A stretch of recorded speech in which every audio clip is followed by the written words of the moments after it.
दोस्तों स्वागत है आप सभी का आपका अपना यूट्यूब चैनल GTM स्टडी में। दोस्तों आज के इस वीडियो में 10th क्लास साइंस विज्ञान का काफ़ी महत्वपूर्ण ऑब्जेक्टिव प्रश्न लेकर आए जो कि आपके बोर्ड एग्जाम में डायरेक्टली पूछा जाएगा। जी हाँ दोस्तों, अगर आप मैट्रिक बोर्ड परीक्षा 2021 परीक्षा देने वाले हैं तो इस वीडियो का लास्ट तक जरूर देखिएगा, एक भी क्वेश्चन स्किप नहीं करेगा। दोस्तों अगर आप चाहते हैं कि 40 में से 40 मार्क्स आपको ऑब्जेक्टिव में मिले तो इस क्वेश्चन का इसमें जो भी क्वेश्चन बताया गया है काफ़ी महत्वपूर्ण है, एक भी क्वेश्चन स्किप नहीं करेगा, वीडियो के लास्ट तक जरूर देखिएगा। तो चलिए आज की वीडियो हम शुरू करते हैं। जल्दी से इस वीडियो को लाइक कर दीजिए, अपने दोस्तों में शेयर कर दीजिए और आप हमारे चैनल पर नए हैं तो प्लीज़ चैनल को सब्सक्राइब भी जरूर कर लीजिए। तो चलिए आज की वीडियो शुरू करते हैं। फर्स्ट क्वेश्चन में कह रहा है कि किसी वस्तु का प्रतिबिंब नेत्र के किस भाग पर बनता है। पहला ऑप्शन दे रहा है कॉर्निया, दूसरा में दे रहा है दृष्टिपटल, तीसरा में दे रहा है पुतली और चौथा में दे रहा है आइरिस।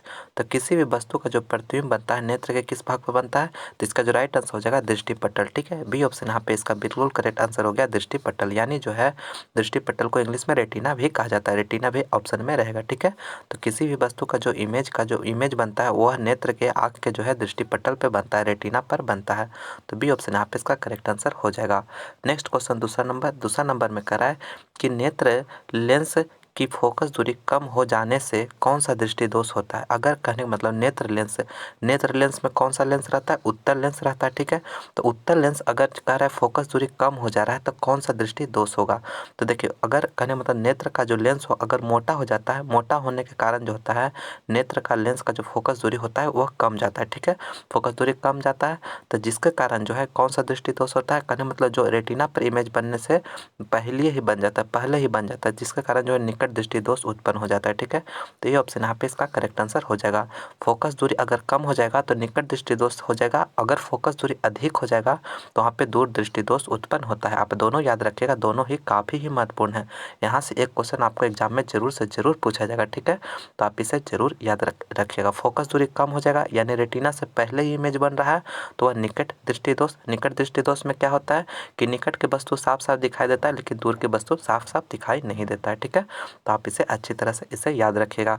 नेक्स्ट क्वेश्चन तीसरा नंबर में करा है कि निकट दृष्टि दोष का उपचार किस प्रकार के लेंस से किया जाता है। देखिए किसी व्यक्ति को अगर निकट दृष्टि दोष हुआ है तो उसे उपचार के लिए कौन सा लेंस का प्रयोग किया जाएगा। ठीक है, तो देखिए ऑप्शन में दे रहा है अभिसारी, दूसरा में अपसारी लेंस, तीसरा में उत्तल लेंस, चौथा में दे रहा है बाइफोकल लेंस। ठीक है, तो देखिए निकट दृष्टि दोष हुआ है तो निकट दृष्टि दोष दूर करने के लिए जो होता है अवतल लेंस का प्रयोग किया जाता है, अवतल लेंस का। ठीक है, तो देखिए आप अवतल लेंस हमें ऑप्शन में दे ही नहीं रहा है तो देखिए अपसारी लेंस को ही जो है अवतल लेंस भी कहा जाता है। ठीक है, तो मेरा बी ऑप्शन यहाँ पे इसका करेक्ट आंसर हो जाएगा। आप याद रखिएगा अपसारी लेंस भी दे सकता है और अवतल लेंस भी दे सकता है, तो दोनों में से कोई भी रहे तो ऑप्शन वही मेरा करेक्ट आंसर हो जाएगा। तो बी ऑप्शन यहाँ पे इसका करेक्ट आंसर हो जाएगा। और दूरदृष्टि दोष के लिए कहेगा तो वह उत्तल लेंस हो जाएगा। ठीक है, उत्तल लेंस या अभिसारी लेंस भी उसे कहा जाता है। ठीक है, तो दोनों उत्तल लेंस को ही अभिसारी लेंस कहा जाता है, लेकिन यहाँ पे निकट दृष्टि दोष पूछा जा रहा है तो अपसारी हो जाएगा। तो बी ऑप्शन यहाँ पे करेक्ट आंसर हो गया। नेक्स्ट क्वेश्चन चौथा में कह रहा है कि पानी से भरी बाल्टी की गहराई कम मालूम पड़ने का कारण। कहने मतलब कोई भी बाल्टी है इस तरह से, ठीक है, बाल्टी है कोई, मान लीजिए इस तरह से बकेट है कोई, ठीक है, बाल्टी इसमें जो पानी भरा हुआ, ठीक है, पानी भरा हुआ यानी भरा हुआ है यहाँ तक, ठीक है, लेकिन हमें दिखाई पड़ता है कि थोड़ा कम भरा हुआ, ठीक है, गहराई कम मालूम पड़ता है। तो इसका जो कारण होता है वो क्या होता है, प्रकाश का प्रवर्तन, प्रकाश का अपवर्तन, प्रकाश का वर्ण विक्षेपण या इनमें से कोई नहीं। तो प्रकाश का अपवर्तन के कारण जो होता है बाल्टी का गहराई कम मालूम पड़ता है। तो यहाँ पे बी ऑप्शन यहाँ पे इसका करेक्ट आंसर हो जाएगा प्रकाश का अपवर्तन। नेक्स्ट क्वेश्चन पाँचवा नंबर में करें कि विद्युत धारा की प्रबलता का मात्रक है। विद्युत धारा की प्रबलता का जो मात्रक होता है वो क्या होता है, एम्पियर होता है, वोल्ट होता है, ओम होता है, जूल होता है। तो विद्युत धारा का जो प्रबलता का मात्रक होता है वह एम्पियर होता है। ठीक है, एम्पियर ए से डिनोट करते हैं। ठीक है, ए से, तो यहाँ पे क्या ऑप्शन हो जाएगा, मेरा ए ऑप्शन यहाँ पे इसका करेक्ट आंसर हो जाएगा एम्पियर। ठीक है, एम्पियर को ए से डिनोट किया जाता है। और देखिए वोल्ट जो है विभवांतर का एसआई मात्रक है, विभवांतर का एसआई यूनिट है। और ओम जो होता है रेजिस्टेंस का होता है। ठीक है, और जूल जो होता है वर्क का होता है। यहाँ आपको 3-4 क्वेश्चन बताए हैं, इसमें से एक क्वेश्चन आपके बोर्ड एग्जाम में जरूर से जरूर पूछा जाएगा। ठीक है, आपको देखिए जितने भी और भी ऑब्जेक्टिव प्रश्न बन सकते हैं सभी को आपको हम इसमें कवर कराते चल रहे हैं। ठीक है, ताकि आपका कहने मतलब ज़्यादा से ज़्यादा और अच्छा से अच्छा तैयारी हो सके। और दोस्तों आपको वादा दिलाता हूँ कि यही से आप आपसे प्रश्न पूछा जाएगा। आप एक भी क्वेश्चन स्किप नहीं करेगा, वीडियो के लास्ट तक जरूर बने रहेगा। इसमें जो सबसे मोस्ट इंपॉर्टेंट क्वेश्चन है वही आपको हम प्रोवाइड करा रहे हैं, ताकि आपके बोर्ड एग्जाम में डायरेक्टली आपसे इससे क्वेश्चन पूछा जाएगा। तो यहाँ पे विद्युत धारा का जो मात्रक हो गया वह क्या हो जाएगा, एम्पियर हो जाएगा। ठीक है, तो यहाँ पे ए ऑप्शन यहाँ पे करेक्ट आंसर हो गया। नेक्स्ट क्वेश्चन छठा नंबर में कह रहा है कि अवतल लेंस की फोकस दूरी 20 सेंटीमीटर है तो इसकी क्षमता होगी। देखिए अवतल लेंस कोई दिया हुआ है, ठीक है, अवतल लेंस दिया हुआ है, इसमें आपका जो फोकस दूरी 20 सेंटीमीटर दिया हुआ है, तो इसमें आपको क्षमता पूछा जा रहा है। तो पावर वाला आप फार्मूला जानते हैं 1/f, ठीक है, जो एफ जो होता है मीटर में होता है। ठीक है, तो अगर इसको सेंटीमीटर में कन्वर्ट करेगा तो 100/f हो जाएगा। और एफ हमें कितना दिया हुआ है, 20 दिया हुआ। ठीक है, 20 सेंटीमीटर। तो यहाँ से कट के कितना आ गया, 5, मतलब कहने मतलब कट गया मेरा 5 आ गया। 5 डायोप्टर होता है यूनिट। लेकिन अब यहाँ पे आपको समझना अवतल दर्पण, अवतल लेंस। ठीक है, अवतल लेंस दिया हुआ है, तो अवतल लेंस का जो फोकस दूरी होता है वो क्या होता है, निगेटिव में होता है। ठीक है, आपको याद रखना है अवतल दर्पण का जो मैंने कहने फोकस दूरी होता है निगेटिव में, तो इसका जो क्षमता भी होगा वो निगेटिव ही होगा। ठीक है, तो कौन ऑप्शन मेरा 5D -5D हो जाएगा। तो मेरा डी ऑप्शन यहाँ पे इसका करेक्ट आंसर हो जाएगा। लेकिन उत्तल लेंस रहता तो यहाँ पे +5 डायोप्टर होता। ठीक है, लेकिन आपको कन्फ्यूज नहीं होना है। अवतल लेंस का जो फोकस दूरी होता है यानी क्षमता होता है वो निगेटिव होता है, लेकिन उत्तल लेंस का जो होता है वो पॉजिटिव होता है। ठीक है, तो मेरा डी ऑप्शन यहाँ पे इसका करेक्ट आंसर हो गया। नेक्स्ट क्वेश्चन 7वां में कह रहा है कि फ्लेमिंग के वाम हस्त नियम में तर्जनी किसकी दिशा को संकेत करता है। ठीक है, तर्जनी जो होता है वाम हस्त, फ्लेमिंग का जो वाम हस्त नियम है उसमें तर्जनी जो है किसके दिशा को संकेत करता है, धारा का, चुंबकीय क्षेत्र का, बल का, या इनमें से कोई नहीं। तो चुंबकीय क्षेत्र का। ठीक है, चुंबकीय क्षेत्र को मैंने इंकित करता है। ठीक है, मैंने दर्शाता है। तर्जनी जो होता है वह जो होता है चुंबकीय क्षेत्र को मैंने बताता है। तो बी ऑप्शन यहाँ पे इसका करेक्ट आंसर हो जाएगा। और मध्यमा जो होता है वह धारा को बताता है। ठीक है, मध्यमा यानी मिडिल फिंगर। ठीक है, तो वह धारा को बताता है। दोनों आप याद रखिएगा, यहाँ से भी आपको एक ऑब्जेक्टिव प्रश्न जरूर से जरूर पूछा जाएगा।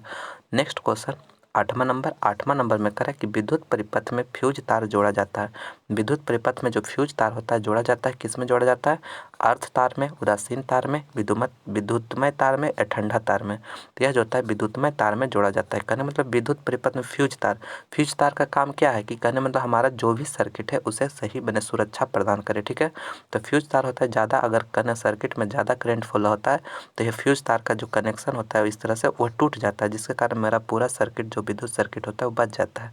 तो इसे विद्युतमय तार में अगर आप देते हैं तब करंट का फ्लो बंद हो जाएगा, तो जिससे कि आपका पूरा का पूरा सर्किट बच जाएगा। ठीक है, शॉर्ट सर्किट होने से। तो इसलिए हमेशा इसको विद्युतमय तार में ही देना चाहिए। ठीक है, तो मेरा सी ऑप्शन यहाँ पे इसका करेक्ट आंसर हो गया। नेक्स्ट क्वेश्चन 9 नंबर में कह रहा है कि जरा दृष्टि दोष का उपचार किस प्रकार के लेंस से किया जाता है। देखिए जरा दृष्टि दोष को के उपचार के लिए पूछा जा रहा है। कौन सा लेंस है, अभिसारी लेंस, अवतल लेंस, अपसारी लेंस या बाईफोकल लेंस। तो जरा दृष्टि दोष को जो होता है लेंस का उपचार जो किया जाता है बाईफोकल लेंस से किया जाता है। तो डी ऑप्शन यहाँ पे इसका करेक्ट आंसर हो गया, बाईफोकल लेंस। आपको याद रखना है जरा दृष्टि दोष। और जरा दृष्टि दोष जो होता है कहने मतलब अधिक उम्र वाले व्यक्तियों में होता है। ठीक है, यानी बुजुर्गों में होता है। ठीक है, तो बाईफोकल लेंस का प्रयोग किया जाता है। तो डी ऑप्शन यहाँ पे करेक्ट आंसर हो गया। नेक्स्ट क्वेश्चन 10वां नंबर में कह रहा है कि सोलर कुकर में किस दर्पण का प्रयोग किया जाता है। देखिए सोलर कुकर में आपसे पूछा जा रहा है किस दर्पण का प्रयोग किया जाता है, उत्तल दर्पण, अवतल दर्पण, उत्तल और अवतल दोनों, इनमें से कोई नहीं। तो सोलर कुकर में जो प्रयोग किया जाता है अवतल दर्पण का प्रयोग किया जाता है। तो बी ऑप्शन यहाँ पे इसका बिल्कुल करेक्ट आंसर हो गया, अवतल दर्पण। ठीक है, बी ऑप्शन यहाँ पे करेक्ट आंसर हो गया। और कहने में तो गाड़ी के साइड मिरर में, ठीक है, आपसे अगर गाड़ी के साइड मिरर में आपसे पूछे तो वहाँ पे उत्तल दर्पण आप याद रखिएगा। ठीक है, गाड़ी के साइड मिरर में, ठीक है, तो वह उत्तल दर्पण हो जाएगा। लेकिन यहाँ सोलर कुकर पूछा जा रहा है तो अवतल हो जाएगा। तो बी ऑप्शन यहाँ पे करेक्ट आंसर हो गया। नेक्स्ट क्वेश्चन 11 नंबर में क्या है, प्रकाश के परावर्तन के नियम का पालन होता है विसरित परावर्तन में, नियमित परावर्तन में, नियमित और विसरित दोनों परावर्तन दोनों में, या इनमें से कोई नहीं। कहने मतलब प्रकाश का परावर्तन का जो नियम होता है वह कब माने पालन होता है, तो यह नियमित परावर्तन में होता है। ठीक है, नियमित परावर्तन। तो बी ऑप्शन यहाँ पे बिल्कुल करेक्ट आंसर हो गया। नेक्स्ट क्वेश्चन 12 में कह रहा है कि कुल प्रवाहित विद्युत धारा की मात्रा को कहते हैं आवेश कहते हैं, धारा कहते हैं, विभवांतर कहते हैं या प्रतिरोध कहते हैं। करते हैं। तो कुल प्रवाहित विद्युत धारा को मात्रा को जो कहते हैं आवेश कहते हैं, ठीक है, आवेश से। तो ये ऑप्शन यहाँ पे इसका बिल्कुल करेक्ट आंसर हो गया। नेक्स्ट क्वेश्चन 13 नंबर में कर है कि जूल पर कूलॉम कहलाता है। देखिए जूल पर कूलॉम कहलाता है, ओम कहलाता है, वोल्ट कहलाता है, एम्पियर कहलाता है, इनमें से कोई नहीं। काफ़ी इंपॉर्टेंट प्रश्न है दोस्तों, इसको आपके एग्जाम में यह जरूर से जरूर पूछा जाएगा। देखिए जूल पर कूलॉम कहलाता है, ठीक है। तो आप फार्मूला जानते हो W=VQ, ठीक है। तो यहाँ से वर्क, यहाँ W हो गया, वर्क हो गया, तो वर्क का यूनिट क्या होगा, जूल होगा, ठीक है। और यहाँ पे क्यू है तो क्यू चार्ज है, चार्ज का यूनिट क्या होता है, कूलॉम होता है, ठीक है। और बराबर भी हो गया, यानी वोल्ट को हम जूल पर कूलॉम कह सकते हैं, ठीक है। तो बी ऑप्शन यहाँ पे बिल्कुल करेक्ट आंसर हो गया। देखिए किस तरह से ये फार्मूला आपको पता होगा, W=VQ। तो यहाँ से W मेरा वर्क है और Q जो है कहने मतलब चार्ज है, तो जूल हो गया और पर कूलॉम हो गया, तो यह वोल्ट के बराबर है, ठीक है। तो बी ऑप्शन यहाँ पे करेक्ट आंसर हो गया। नेक्स्ट क्वेश्चन 14 नंबर 14 में कह रहा है कि हेमेटाइट किस धातु का अयस्क है। हेमेटाइट जो है किस धातु का अयस्क है, तो यह तांबा का है, लोहा का है, सोना का है, सोडियम का है, तो यह लोहा का है, ठीक है।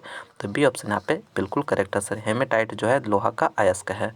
तो बी ऑप्शन करेक्ट हो गया। नेक्स्ट क्वेश्चन 15 नंबर करेक्ट, जब कोई वस्तु किसी अवतल दर्पण के फोकस पर स्थित हो तो उसका प्रतिबिंब बनेगा। कहने का मतलब कोई अवतल दर्पण है, ठीक है, अवतल दर्पण इस तरह का है, ठीक है। तो यहाँ से अगर कहने मतलब कोई भी वस्तु जो है फोकस पर है, ठीक है, तो इसका जो प्रतिबिंब बनेगा, फोकस यह हो गया, तो फोकस जो पर है तो इसका जो प्रतिबिंब बनेगा कहाँ पे बनेगा, तो अनंत पे बनेगा, ठीक है। फोकस पे कोई वस्तु रहेगा तो अनंत पे प्रतिबिंब बनता है। तो बी ऑप्शन यहाँ पे बिल्कुल करेक्ट आंसर हो गया। दोस्तों अगर आप मेरा और भी दूसरे सब्जेक्ट का वीडियो देखना चाहते हैं तो लिंक डिस्क्रिप्शन में है, वहाँ पर जाकर मेरा और भी दूसरे सब्जेक्ट का वीडियो देख सकते हैं। उसमें काफ़ी महत्वपूर्ण प्रश्न कराया गया है जो कि आपके बोर्ड एग्जाम के लिए काफ़ी ही महत्वपूर्ण है, तो उसे ज़रूर देखिएगा। नेक्स्ट क्वेश्चन 16 में कह रहे हैं कि विद्युत शक्ति का ऐसा ही मात्रक होता है, तो एम्पियर होता है, वोल्ट होता है, वाट होता है या जूल होता है। तो विद्युत शक्ति, ठीक है, शक्ति का जो मात्रक होता है वह वाट होता है। तो सी ऑप्शन आप इसका करेक्ट आंसर हो गया। एम्पियर किसका बताए थे कि विद्युत धारा का, और वोल्ट किसका बताए थे तो विभवांतर का बताए थे, और जूल जो है कार्य का बताए थे, ठीक है। तो यहाँ पे विद्युत शक्ति का वाट हो जाएगा, तो सी करेक्ट आंसर हो गया।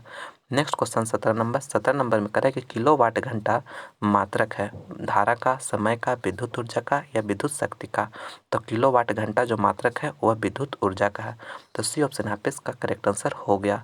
नेक्स्ट क्वेश्चन 18 नंबर कह रहा है कि विद्युत हीटर में तार का कुंडली के लिए जिस तत्व का व्यवहार किया जाता है वह है, कहने मतलब विद्युत हीटर में जो तार प्रयोग किया जाता है वह किस तत्व का बनाया हुआ रहता है, तांबा का, टंगस्टन का, नाइक्रोम का या जस्ता का। तो यह नाइक्रोम तार का बनाया रहता है। तो सी ऑप्शन यहाँ पे इसका करेक्ट आंसर हो गया।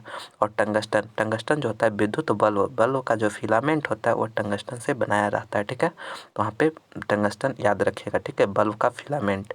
लेकिन हीटर विद्युत हीटर के लिए तो यह मेरा नाइक्रोम हो जाएगा। तो सी ऑप्शन यहाँ पे करेक्ट आंसर हो गया। नेक्स्ट क्वेश्चन 19 में कह रहा है कि निम्नलिखित में कौन सा मात्रक वाट के बराबर है। वाट के बराबर कौन सा मात्रक है, तो वाट जो होता है विद्युत शक्ति का यूनिट होता है। तो हम जानते हैं कि P बराबर W/T होता है, ठीक है। तो W/T होता है, तो यहाँ पे वर्क का यूनिट क्या हो गया, जूल हो गया। और मेरा T टाइम हो गया, टाइम का यूनिट क्या हो गया, सेकेंड हो गया, यानी जूल पर सेकेंड जो हो गया किसके, वाट के बराबर हो जाता है, ठीक है। तो मेरा कौन सा ऑप्शन हो गया, ए ऑप्शन यहाँ पे बिल्कुल करेक्ट आंसर हो गया। नेक्स्ट क्वेश्चन 20 में कह रहा है कि 200 वाट का एक बल्ब और 100 वोल्ट के विद्युत मेन से जोड़ा जाता है तो बल्ब से प्रवाहित धारा का मान होगा, ठीक है। कहने का मतलब 200 वाट का एक बल्ब है, ठीक है, और उसे 200 वोल्टेज के मेन से जोड़ा जा रहा है तो प्रवाहित उसमें कितने धारा का माने एम्पियर धारा उसमें प्रवाहित हो रहा होगा, ठीक है। तो P=VI आप जानते होंगे फार्मूला, ठीक है। P=VI, पावर आपको दिया हुआ है, ठीक है। इस तरह का न्यूमेरिकल आपके बोर्ड एग्जाम में जरूर पूछा जाता है, छोटा सा न्यूमेरिकल। तो पावर बराबर कितना दिया, 200 दिया हो, ठीक है। और बराबर भी मेरा कितना दिया हुआ, 100 दिया हुआ, ठीक है। और आई हमें निकालना है, तो इसको अगर आप काटिएगा तो कितना मरतब कट जाएगा, 2 मरतबे कट जाएगा। तो आई बराबर कितना आ गया, 2 एम्पियर मेरा करेक्ट आंसर आ गया। कौन सा ऑप्शन में है, देखिए बी ऑप्शन में दे रहा है, तो बी ऑप्शन यहाँ पे मेरा बिल्कुल करेक्ट आंसर हो जाएगा, ठीक है। बी ऑप्शन यहाँ पे करेक्ट आंसर हो जाएगा। तो बी ऑप्शन यहाँ पे 2 एम्पियर मिल जा रहा है, क्योंकि धारा का जो ऐसा ही मात्रक होता है वो एम्पियर में होता है, ठीक है। तो बी ऑप्शन यहाँ पे करेक्ट आंसर हो गया। तो दोस्तों यह कहने का मतलब इस वीडियो में टोटली हम 20 ऑब्जेक्टिव प्रश्न किए हैं जो कि काफ़ी महत्वपूर्ण है, इसलिए इसलिए दोस्तों इसमें जितने भी कहने मतलब और भी ऑब्जेक्टिव प्रश्न बन सकते हैं सभी आपको इसमें हम कवर करते चले हैं। तो दोस्तों अगर आपको यह वीडियो पसंद आया हो तो प्लीज़ इसे लाइक ज़रूर करिएगा, अपने दोस्तों में ज़्यादा से ज़्यादा शेयर जरूर करिएगा, और आप हमारे चैनल पर नए हैं तो प्लीज़ चैनल को सब्सक्राइब करके बेल आइकन भी प्रेस कर लीजिए ताकि नए वीडियो का नोटिफिकेशन आप लोगों को मिलता रहे। चलिए मिलते हैं हम अगले वीडियो में। आप लोग इसी तरह से मन लगाकर पढ़ते रहिए क्योंकि आपका समय बहुत कम है। इसी तरह से मेहनत करते रहिए ताकि आपका जो है नाम रोशन हो सके। तो चलिए मिलते हैं हम अगले वीडियो में। इस वीडियो को देखने के लिए बहुत बहुत धन्यवाद।